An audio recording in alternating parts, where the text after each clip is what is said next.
Hello friends, welcome back to my channel the guideline.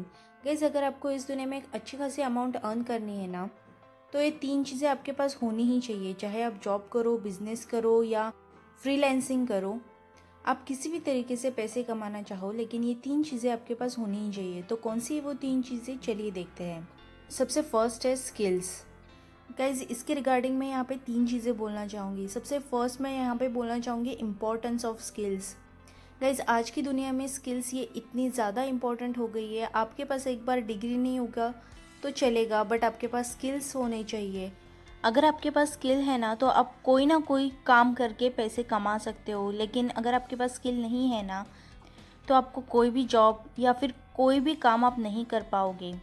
यही वजह है कि आज काफ़ी सारे लोग जो जॉबलेस है या फिर फ्रेशर्स के बाद डिग्री होने के कंप्लीट होने के बाद भी उनको जॉब्स नहीं मिल रही है, क्योंकि उनके पास जो उनके डिग्री से रिलेवेंट काम है वो उनको नहीं आता है, और उसी की वजह से कंपनीज उन्हें हायर नहीं कर रही है। होना कम से कम एक स्किल तो आपके पास होनी ही चाहिए। पॉइंट नंबर 2, मुझे कोई स्किल नहीं आती है या मेरे पास कोई स्किल नहीं है। ये चीज़ काफ़ी सारे लोग बोलते हैं कि हमारे पास कोई भी स्किल नहीं है, लेकिन बहुत बार ये चीज़ सच नहीं होती है। बात एक्चुअली ये होती है कि हमें पता नहीं होता है कि हमारे पास क्या स्किल है। आप अगर नहीं जानते हो कि आपके पास क्या स्किल है, तो उसे ढूंढना शुरू करो। कोई ना कोई काम ऐसा ज़रूर होगा जो आप काफ़ी समय से करते आ रहे हो और आप उसमें काफ़ी अच्छे हो। फिर भी अगर आपको कोई ऐसा काम नहीं मिलता है और आप ऐसा समझते हो कि नहीं, हमारे पास कोई भी स्किल नहीं है, तो आपको ऐसा काम ढूंढना चाहिए जो आपको करने में इंटरेस्टिंग लगे। कभी भी उसमें बोरियत महसूस नहीं होगी। इनफैक्ट आप किसी के लिए भी फ्री में भी वो काम करने के लिए रेडी रहोगे और हमेशा आपको वो काम करने में मज़ा ही आएगा। Point number 3, polish your skills. Guys, अगर आपको एक बार पता चल गया कि आप किस में अच्छे हो, क्या चीज़ आप अच्छी कर पा रहे हो, क्या स्किल है आप में, या फिर इनफैक्ट आपको पहले से पता भी है ना कि आप में क्या स्किल है, तो आप वहीं पे रुको मत। कंटिन्यूअसली उसको इम्प्रूव करते रहो। जहाँ से जब भी उसके रिगार्डिंग कोई भी नॉलेज मिले, तो उसको सुनते रहो, लेते रहो, उस नॉलेज को कलेक्ट करते रहो। इससे क्या होगा ना, उस पर्टिकुलर चीज़ में आप एक दिन एक्सपर्ट बन जाओगे और यही एक्सपर्टीज़ आपको अच्छी खासी अमाउंट जनरेट करके देगी। लेकिन गाइस, अगर आपके पास स्किल्स है, लेकिन अगर आपके पास सेकंड चीज़ नहीं है, तो भी आप अगेन अच्छी खासी अमाउंट जनरेट नहीं कर पाओगे। और वो सेकंड चीज़ है कम्युनिकेशन। यहाँ पे मैं अगेन 2 पॉइंट बोलना चाहूँगी। फर्स्ट पॉइंट इज़ फियर या फिर इनसिक्योरिटीज़।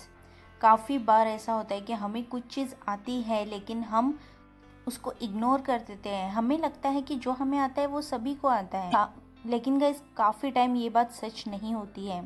आप में जो स्किल है वो हर किसी में होगी ही, ये ज़रूरी नहीं है। ऐसा बहुत बार होता है कि हमारे अंदर ये डर बैठा रहता है कि अगर हम ये चीज़ बाकी लोगों को बताएंगे तो शायद उन्हें ये पसंद नहीं आएगी, या फिर हमें ये लगता रहता है कि हम उसमें इतने अच्छे नहीं हैं। बट गाइज, जब तक आप बाहर बोलोगे नहीं किसी को, किसी से अपनी बात शेयर ही नहीं करोगे, किसी को ये बताओगे ही नहीं कि आपको क्या आता है, तब तक सामने वाला आपको कैसे जज करेगा। सो जजमेंट आने दो, अपनी बात रखो, अपनी जो स्किल्स है वो लोगों को दिखाओ, उसको शो करो और फिर उनसे फीडबैक लो कि आप उसमें कितने अच्छे हो या बुरे हो, जो भी है, बट एटलीस्ट बाहर निकालो अपने स्किल्स को। Point number 2, English communication. Guys, काफ़ी बार लोगों को ये लगता है कि हमारे पास जो स्किल है उसके लिए इंग्लिश की ज़रूरत है, लेकिन हर बार ये बात सच नहीं होती है। आपको अगर क्लाइंट को अप्रोच करने के लिए इंग्लिश कम्युनिकेशन की ज़रूरत है, या फिर आपकी स्किल की डिमांड है कि आपको इंग्लिश आनी चाहिए, तो डेफिनेटली आपको इंग्लिश आनी चाहिए। और अगर आपको नहीं आती है तो आपको डेफिनेटली इंग्लिश सीखनी भी चाहिए। काफ़ी बार ऐसा भी होता है कि किसी को पर्टिकुलर कोई काम आता तो है, लेकिन उसको वो एक्सप्रेस करना नहीं आता है, या फिर कंपनी में ये डिमांड रहती है कि आपको इंग्लिश कम्युनिकेशन आना ज़रूरी है। अगर आपको वो ज़रूरी है तो वो आपको आना चाहिए, और अगर ज़रूरी नहीं है तो उसके पीछे मत भागो। इट्स ओके अगर आपको इंग्लिश नहीं आती है, अगर आपको इंग्लिश में बात करना नहीं आता है, तो इट्स ओके। इसमें कोई बहुत बड़ी बात नहीं है। इनफैक्ट हम ऐसे कंट्री में भी नहीं रहते जहाँ पे इंग्लिश के सिवा कोई काम ही नहीं होगा। मैं एक पॉइंट और यहाँ पे ऐड करना चाहूँगी, और वो थर्ड पॉइंट है सेल्स।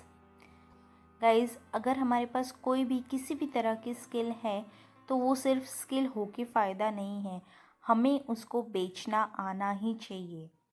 इवन अगर आप जॉब के लिए किसी भी इंटरव्यू में जा रहे हो तो आपको इंटरव्यूअर को ये बताने आना ही चाहिए कि आपको क्या आता है और किस लेवल के आप उसमें अच्छे हो। और वैसे ही अगर आप कोई भी बिजनेस या फिर फ्रीलांसिंग कर रहे हो तो उसमें भी सेम ही चीज़ है। आपको अगर आपको क्लाइंट को अप्रोच करना है तो उसको आपको आपकी स्किल्स बेचना आना ही चाहिए। आप तभी आपका प्रोडक्ट बेच पाओगे जब आप सेल्स करना जानते हो, आपकी स्किल बेचना जानते हो। और लास्ट चीज़ मैं यहाँ पे बोलना चाहूँगी, पेशेंस। गाइस, आजकल के ज़माने में पेशेंस बहुत ज़्यादा इम्पॉर्टेंट चीज़ है। अगर हम कोई चीज़ गूगल कर रहे हैं और विद इन सेकेंड्स अगर हमारे सामने पेज ओपन नहीं होता है तो हमारा दिमाग ख़राब हो जाता है। इससे पता चलता है हमारे पेशेंस कितने ख़राब हो चुके हैं। गाइस, पेशेंस रखना बहुत ज़्यादा ज़रूरी है जब आप कोई काम कर रहे हो। ऐसा नहीं होता है हमेशा कि आपने कोई काम किया और आपको इमीडिएटली रिजल्ट्स मिल जाएंगे। रिजल्ट्स मिलने में काफ़ी टाइम लग सकता है। अगर आपको अच्छे रिजल्ट्स नहीं दिख रहे हैं तो आपको इम्प्रूवमेंट करने की ज़रूरत है, ये आपको समझना होगा। कहाँ इम्प्रूवमेंट करने की ज़रूरत है ये आपको ढूंढना होगा और वहाँ पे इम्प्रूवमेंट करके आपको फिर से अच्छे रिजल्ट्स का वेट करना होगा। सो गाइज़, मेरे हिसाब से ये 3 मोस्ट इम्पॉर्टेंट चीज़ें हैं जो आपके पास होने ही चाहिए। That's it for this video guys, see you soon, bye bye.